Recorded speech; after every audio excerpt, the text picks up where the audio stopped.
自建全球新風向，樹立財富新態度。大家好，歡迎大家收睇招商永隆銀行2026年度財富觀點報告會。我係主持人卡文劉阿文。今日我哋特別邀請到招商永隆銀行私人銀行及財富管理部副總裁顏朝偉先生 Aris， 同我哋一齊深入探討喺當前複雜多變嘅全球市場當中，投資者應該如何把握財富趨勢，優化資產配置。Aris 你好。大家好，今日非常高興能夠同各位投資者喺度見面，共同探討新一年嘅市場情況。一年之計在於春，相信好多投資者都會喺年初開始做全年嘅資產配置規劃。Aris 對於2026年嘅環球市場，我哋應該點樣睇呢？如果用一句話嚟概括的話呢，我哋認為2026年將會係全球經濟延續溫和增長嘅一年。根據 IMF 嘅預測，2026年環球 GDP 嘅增長嚟到 3.1%， 雖然話比起2025年嘅 3.2% 係有所放緩，但係已經係連續第5年維持喺3% 以上。咁喺發達國家入邊呢，美國、德國、法國、韓國等等嘅 GDP 增長亦都係高過2025年嘅，但係新興市場方面呢，表現就比較分化，不過仍然係全部維持住一個正嘅增長。從信貸嘅周期嚟睇，發達國家入邊大多數仍然係處於債務周期嘅底部，有向上寬鬆嘅空間，而新興市場方面呢，主要就係處於高位，又或者仍然係上升嘅階段。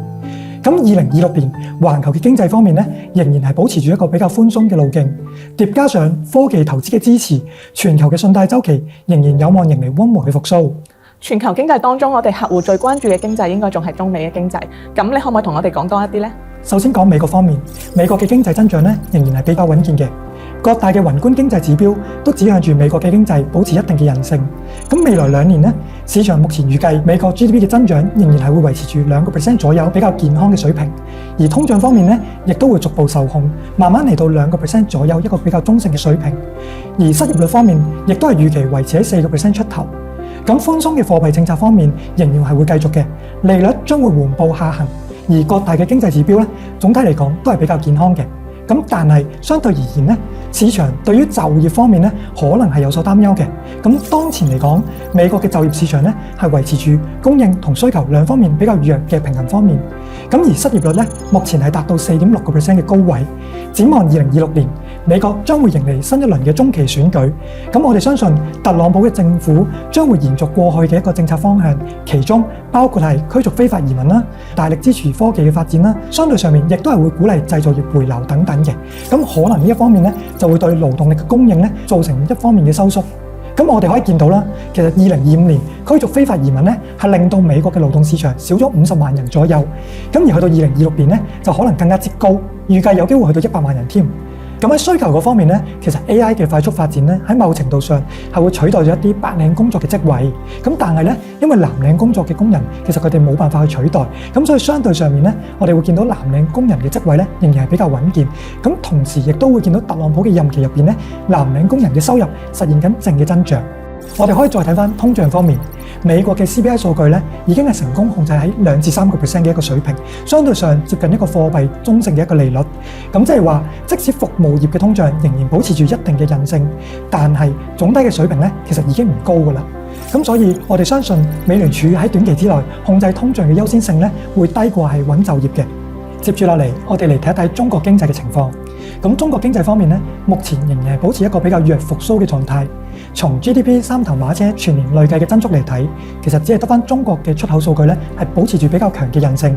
前11個月累計出口嘅金額同比增長係達到6.2%，而11月嘅單月同比增長呢，亦都係繼續反彈7%。咁喺新興市場方面嘅訂單呢，仍然係保持比較強勢，但係消費方面嘅數據呢，就邊際轉弱。11月累計嘅社零增速去到4%，數據尚可。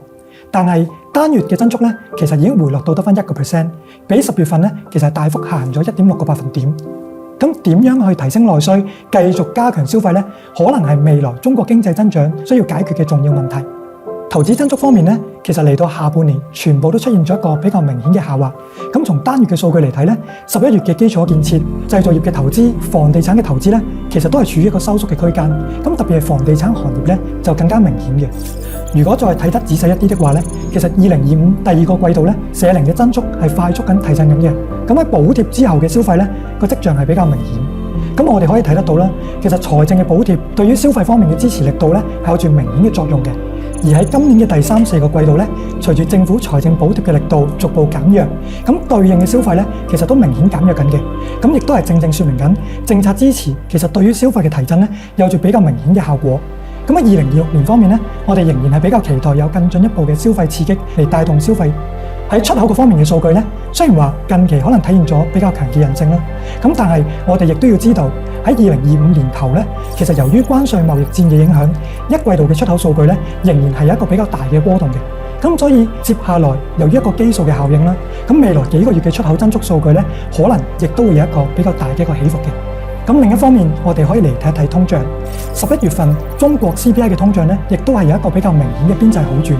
同比數據咧已經係大幅上升嚟到0.7% 嘅水平，創咗近1年半以嚟嘅一個新高。PPI 嘅同比咧雖然仍然係一個負數，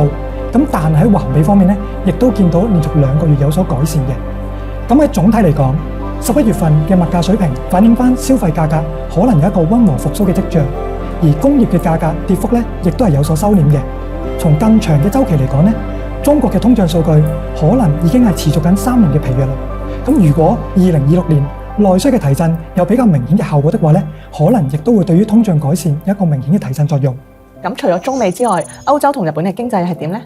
歐洲同日本咧，其實雖然話都係處於一個經濟復甦嘅階段，咁但係歐元區嘅經濟咧，其實係比較平穩嘅。咁而通脹基本上亦都係維持喺2至3% 左右嘅水平，亦都係連續4次未有進行降息㗎啦。咁可能喺降息週期方面咧，已經係進入咗尾聲。咁但係日本經濟方面咧，則係進入咗一個增長嘅區間。